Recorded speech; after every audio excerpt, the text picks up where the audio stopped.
엘리야의 사역 때문에 아합이 아주 크게 놀랐습니다. 19장 1절을 다 같이 중간만 다 같이 보겠습니다. 다 같이 읽겠습니다. 아합이 엘리야가 행한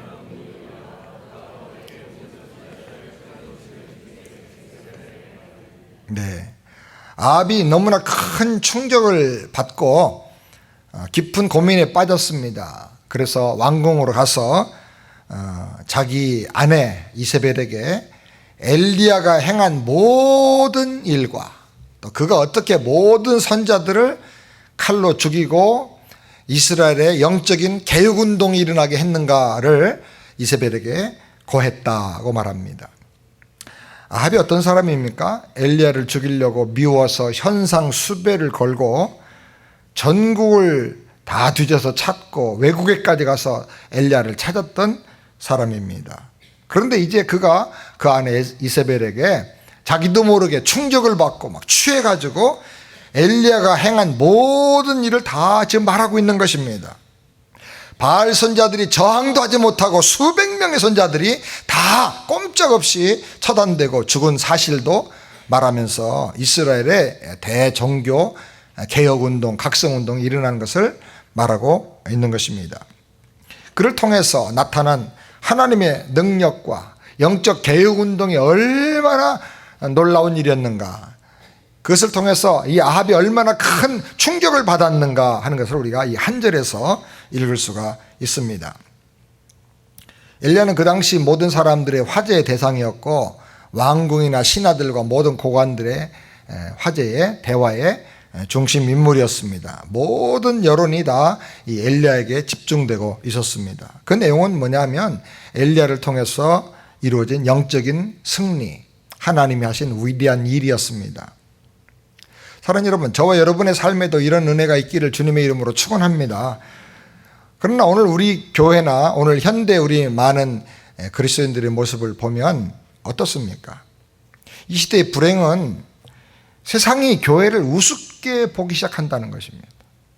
이 세상이 신자들을 정말 우습게 생각합니다. 나 교회 다닙니다 라고 말하면 다시 쳐다봅니다. 그런데 그 쳐다보는 눈초리가 존경하고 기대하는 눈초리는 결코 아니라는 겁니다. 우리는 이런 현상들에 대해서 어쩔 수 없다라고 생각하거나 당연하다라고 생각하고 익숙해지면 안 됩니다. 이것이 우리 마음이 아프고 괴로워서 각성하고 정신 차리고 우리도 엘리야 같은 영성과 야성을 회복하기를 기도해야 될 줄을 믿습니다.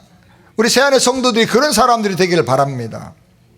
성경은 엘리야가 우리와 성정이 똑같은 사람이라고 말씀합니다.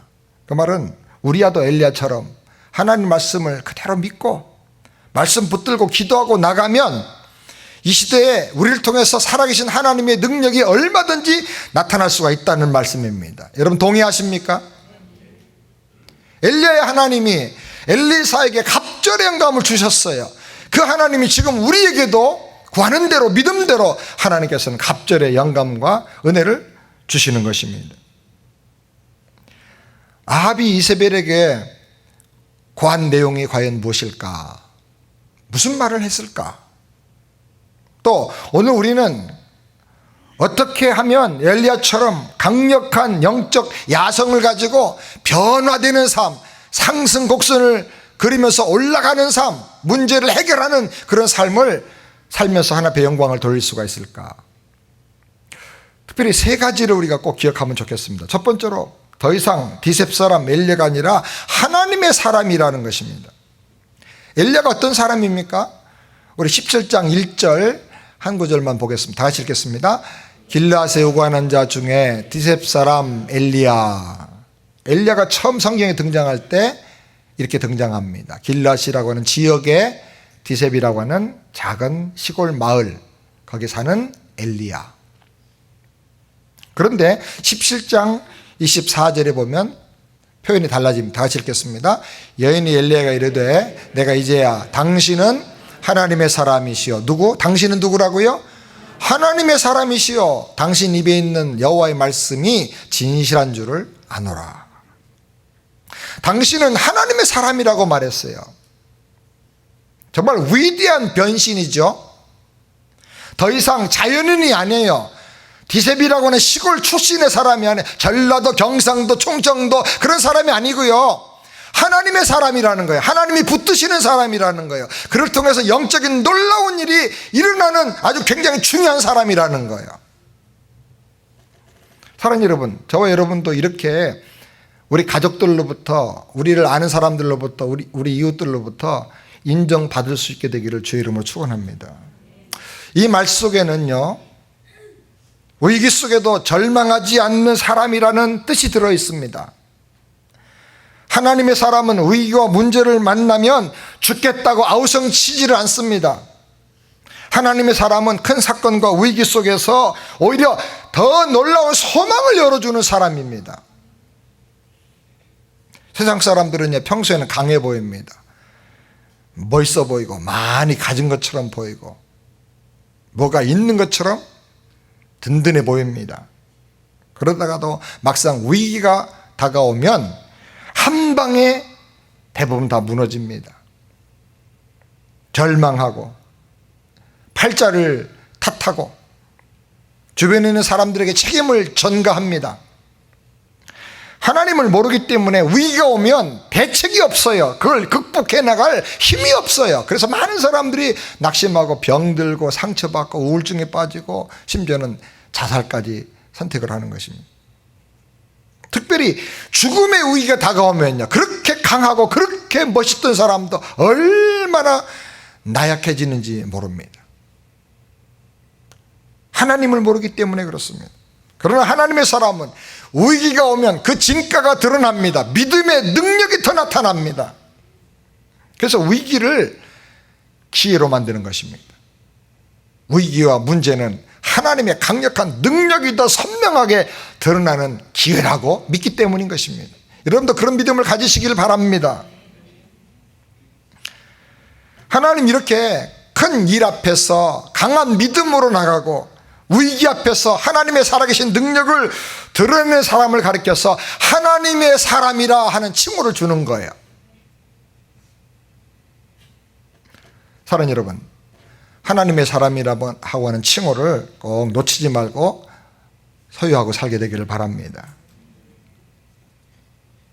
그냥 새안교회 다니는 사람 정도의 칭호 가지고는 안 됩니다. 하나님의 사람이야. 저 사람은 영의 사람이야. 성령께 잡힌 사람이야. 문제 생기면 저 사람과 함께 기도하면 돼. 우리 아이들이 가정의 중요한 문제를 놓고 함께 의논할 때 아빠가 기도하면 돼, 이렇게 말할 수 있는 그런 부모가 되기를 바랍니다. 당신은 하나님의 사람이다. 이 말은 신자가 들어야 할 최고의 호칭인 것입니다. 옆에 있는 분들에게 한번 해보실까요? 당신은 하나님의 사람이십니다. 한번 해보실까요? 그 말을 들으니까 미안합니다. 여러분, 만이라고 하는 숫자 빼기 1 하면 몇이 나오죠? 만 빼기 1은? 네, 9,999. 수학적인, 산술적인 계산이죠. 근데 만 빼기 1은 0입니다. 지로입니다. 무슨 뜻이냐? 세상에 만 가지 일을 다 잘해도요, 만 가지 모든 복을 다 받았어도요, 한 분 예수, 하나의 믿음, 그거 없으면 그 인생은 제로예요. nothing. 어떤 분이 쪽복을 많이 받았습니다. 광고, 카피 비즈니스를 하는 분인데 돈을 많이 벌고 어느 날 어떻게 하면 내가 전도할 수 있을까 그러다가 내가 가지고 있는 재주 가지고 재능 가지고 하자 그래서 신문에 어떤 한 면을 사가지고 거기 광고를 냈습니다. 빨간색으로 바탕을 칠하고 거기다가 100 빼기 1은 0 이렇게 써놨습니다. 매주 아무 설명도 없이 그렇게 계속 광고를 내는 것입니다. 그랬더니 사람들이 궁금해합니다. 이게 무슨 뜻일까? 또 문의도 옵니다. 신문사 통해서 이렇게 연결해가지고 문의도 옵니다. 그게 무슨 뜻입니까? 답은 뭐냐면 100가지 일이 다 잘 돼도 한 가지 믿음 없으면 그 인생은 nothing, 0이라는 겁니다. 0, 꽝이라는 거예요. 사랑하는 여러분, 우리가 다른 것을 다 잊어버릴지라도 당신은 하나님의 사람이고 당신은 믿음의 사람입니다 라는 그 말을 꼭 붙잡고 살 수 있게 되기를 주의 이름으로 축복합니다. 두 번째로, 그는 하나님을 경외하는 신앙을 회복시키는 사람이다 라고 하는 것입니다. 그는 바알 선자들을 다 진멸시켜버렸어요. 우리가 하나님의 구약의 말씀을 요약하면 10계명으로 요약할 수가 있는데 10계명 중에 첫 번째 계명이 가장 중요합니다. 우상을 만들지도 말고 절하지도 말고 여호와 하나님만을 예배하라 하는 것이죠. 하나님 영이시라는 거예요. 이 1계명을 바로 믿고 지키면 모든 계명을 다 지킬 수가 있어요. 하나님을 바로 믿을 때 부모도 공경하게 되는 것이고 이웃도 사랑하게 되는 것이고 간음하는 죄도 범하지 않게 되는 거예요. 하나님을 못 믿으면 이 모든 것이 다 무너지는 거예요. 1계명이 무너지면 모든 계명이 다 무너지는 거예요. 그렇기 때문에 우리는 예배의 대상, 내가 최고의 가치와 생명과 존귀를 드려야 할 나의 경배의 대상, 섬김의 대상이 누군가를 확실하게 알고 결단을 해야 하는 것입니다. 교회에서 아무리 예배를 많이 드렸어도요, 그 생활과 삶 속에서 하나님 높이지 못하고 순종하지도 않고 하나님께 헌신하는 삶도 없고 물질을 우상처럼 숭배하고 자기를 우상처럼 숭배하고 자식을 우상처럼 숭배하고 그렇게 산다고 하면 그 예배는 진정한 예배가 될 수가 없는 거예요. 엘리야 때 많은 사람들은 바알 우상과 아세라 우상을 숭배했습니다. 바알은 물질 우상이고요, 물질 축복 주는 우상이다 그렇게 생각하고, 아세라는 생산하고 출산하게 해주는 우상이다라고 생각을 했던 거예요. 오늘도 똑같습니다. 사람들이 돈을 우상으로 섬기고 자식들을 우상으로 삼아서 삽니다. 돈이 힘이 세상을 지배합니다. 돈 많이 벌고 돈 많이 모으는 것이 모든 사람의 꿈과 희망입니다. 아메리칸 드림의 핵심이 보면 돈이에요, 돈. 그리고 자식 공부 잘 시키는 거.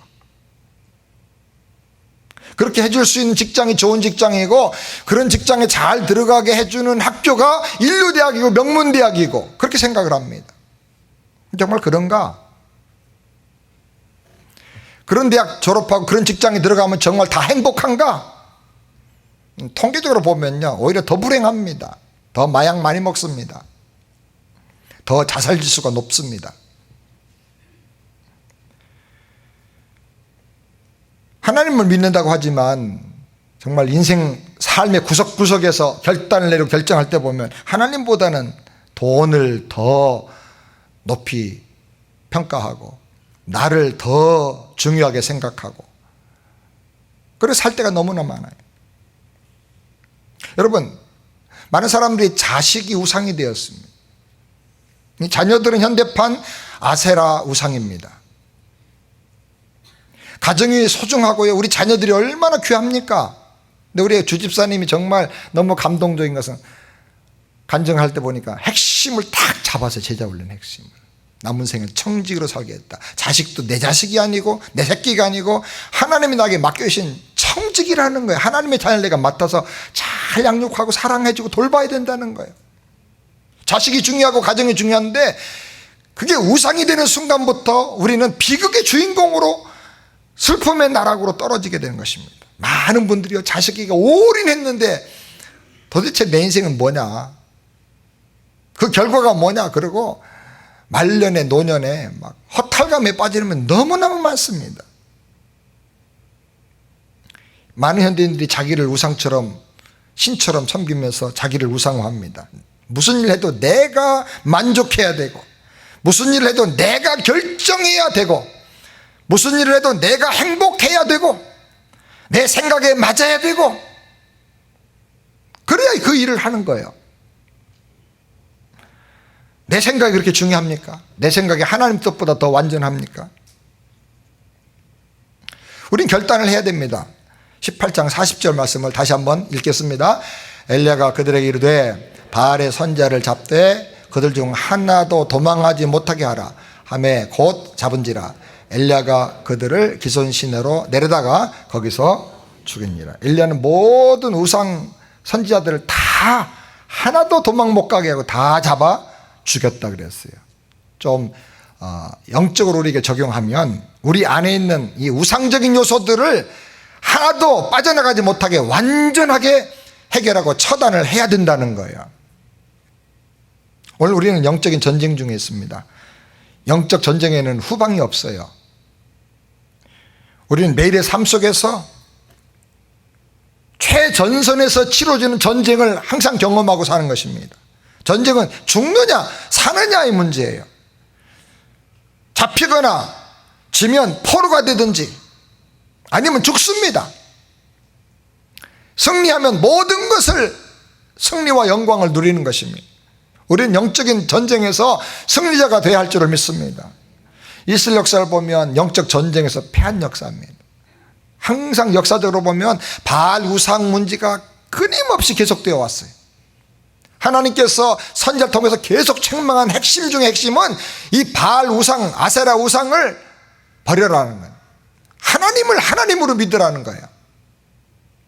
역대기나 열왕기서를 보면 이스라엘의 왕들을 한평생을 딱 요약해서 기록할 때 저가 다윗의 길로 쫓아서 바알과 아세라 우상 모든 우상을 다 버리고 산당을 헐어버리고 여호와 하나님만을 섬겼더라 이렇게 기록하면 성군이에요. 어떤 사람은 저가 하나님을 전심으로 쫓았지만 산당은 그대로 헐지 않고 내버려 뒀더라 이런 사람이 있어요. 어떤 사람은 여호와를 버리고 우상만 숭배했더라 그런 사람이 있어요. 역사의 모든 영적인 기록과 평가의 기준이 이 우상과 관계되어 있는 것입니다. 집요하게 이스라엘 역사에 따라붙었던 그 불행의 원흉이 바로 우상 숭배였던 것입니다. 결국 이스라엘은 이 우상 숭배를 해결하지 못하고 멸망하고 마는 것입니다. 우리가 사는 이 세상도요, 이름만 다를 뿐 바알과 아세라 우상으로 가득합니다. 리차드 포스터라는 분은 유명한 책을 썼죠. 한참 한국에서 베스트셀러 됐는데 돈, 섹스, 권력 이런 책입니다. 그 책에 보니까 이 현대의 가장 무서운 우상이 돈과 섹스와 권력이라는 거예요. 모두가 많이 벌어서 잘 먹고 잘 살고 행복하게 살자라고 하는 이 정신에 오염되어 산다는 거예요. 크리스찬들도 그렇다는 거예요. 교회도 오히려 그거를 위해서 기도하고 그거 됐다고 감사한금하고 대부분 그렇다는 거예요. 먹고 즐기는 문화, 그리고 더 높아지려고 하는 권력에 대한 욕망 때문에 서로 자리 놓고 싸우고 감투 놓고 싸우고 정치하면서 싸우고, 그리고 배추, 김치에 들어가 있는 양념처럼 성적 타락이 막 곳곳에 스며들어가는 거예요. 그렇게 되니 얼마나 성적으로 타락한지요. 이혼율이 지금 반 정도 50% 정도 돼가고 있어요. 거기 더 넘어가지고 이제 동성연애까지도 합법하고 오히려 지지하고 그걸 또 멋있게 생각합니다. 사람들이. 어떤 목요하면 동성연애들의 심각한 문제는요, 계속 파트너를 바꾼다는 거예요. 동성이니까 죄책감도 없이 그냥 계속 바꾸는 거예요. 평생 한 사람과 동성애를 하는 게 아니고요, 계속 바뀌어요. 그래서 뭐 에이즈라든지 그 밖에 많은 심각한 이 성적인 질병들이 계속 심각한 문제가 되고 있어요. 갈멜산에 하나님께서 불을 내려주셨는데 갈멜산 사건에서 핵심은 불이 아닙니다. 불이 내리고 끝났다면 아주 신비하고 황홀한 불쇼로 끝났을 거예요. 그런데 하나님께서 하늘에 불을 내려주신 것은 단순한 구경거리로 주신 게 아니고 하나의 신비한 퍼포먼스로 주신 게 아니고 모든 우리 사회와 우리 심령 속에 있는 더러운 악과 죄를 다 태워버리는 하나님의 정결케 하시는 사역인 것입니다. 이 불로 재물이 태워진 것처럼 성령의 불로 말미암아 우리 모든 죄가 악이 다 태워지고 사라져야 된다는 거예요. 사랑하는 여러분, 성령의 불이 임함으로 말미암아 정욕과 악한 죄가 다 태워지고 떠나가게 되기를 주의 이름으로 축원합니다. 불같은 성령으로 더러운 악령들이 다 떠나가게 되길 바랍니다. 많은 사람들이 너무나 정신적으로 어렵고 힘든 삶을 살아요. 기도하고 성령을 받아서 악한 영을 다 물리치기를 바랍니다. 내 안에 있는 모든 사악한 것, 더러운 것 다 불로 태워져서 없어지게 되기를 우리가 기도해야 되겠습니다. 엘리야처럼 우상의 원형들을 다 진멸시켜 버려야 하는 것입니다. 우리도 매일 능력 대결을 하고 있는 것입니다. 저도 가만히 보면 얼마나 많은 도전들이 제 마음속에, 생활 속에 찾아오는지 모릅니다. 성령의 능력으로 약한 영들을 다 물리치고 우리 심령과 생활 속에 교묘하게 파고들어와 있는 우상의 세력, 죄악의 세력, 음란한 세력들을 성령의 능력으로 다 물리쳐서 하나님만이 나의 하나님이심을, 하나님만을 경외하는 신앙, 하나님 중심의 그런 신앙을 회복하는 저와 여러분 되기를 주님의 이름으로 축원합니다. 그다음에 세 번째로 그의 기도로 하늘의 문이 닫히기도 하고 열리기도 한다 하는 것입니다. 제가 생각할 때 아합이 강조해서 그 이세벨에게 말했다면 이 세 가지를 말했을 것 같아요. 하나님께서 하늘의 문을 닫으시면 누구도 그 문을 열 수가 없어요. 3년 6개월 동안 땅에 비가 오지 않기를 위해서 엘리야가 기도하니까 하늘이 닫혔어요. 그러자 아합이 물을 구하러 온 전국을 다 헤매고 다닙니다. 그리고 우물도 많이 팠겠죠.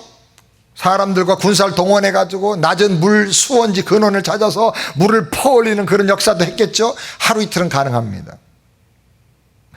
안 되니까 모든 바알 선지자를 다 집합시켜가지고 비 오기를 위해서, 하늘이 열리기를 위해서 기우제를 지내게 했을 거예요. 그러나 아무 소용이 없었습니다. 하나님 떠나면 하늘의 문을 열 수가 없어요. 저는 한국 뉴스를 보면서 요즘 마음이 아파서 많이 기도를 합니다. 왜 전 멜스가 유달리 한국에서만 저렇게 창궐을 할까? 하나님이 한국 정권에 있는 대통령이나 모든 국회의원들이나 각 사람들의 마음속에는 이 교만병을 하나님 깨트려 주시는 거 아닌가? 저는 그렇게 생각해요.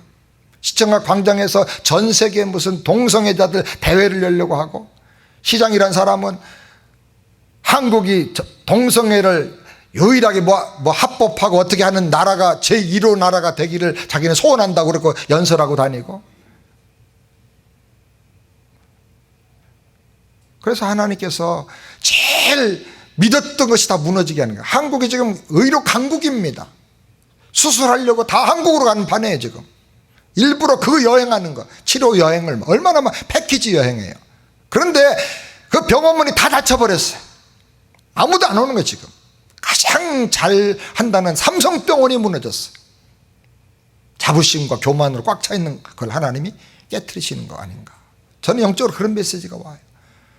거기다가 지금 엎친 데 덮친 격으로 몇 달째 가물어 가지고요, 지금 완전히 저수지가 강이 막 완전히 물이 없이 바닥이 드러났어요. 이거는 파도 안 되고 해도 안 되는 거예요. 이거는 하나님 닫으시면 안 된다는 거예요.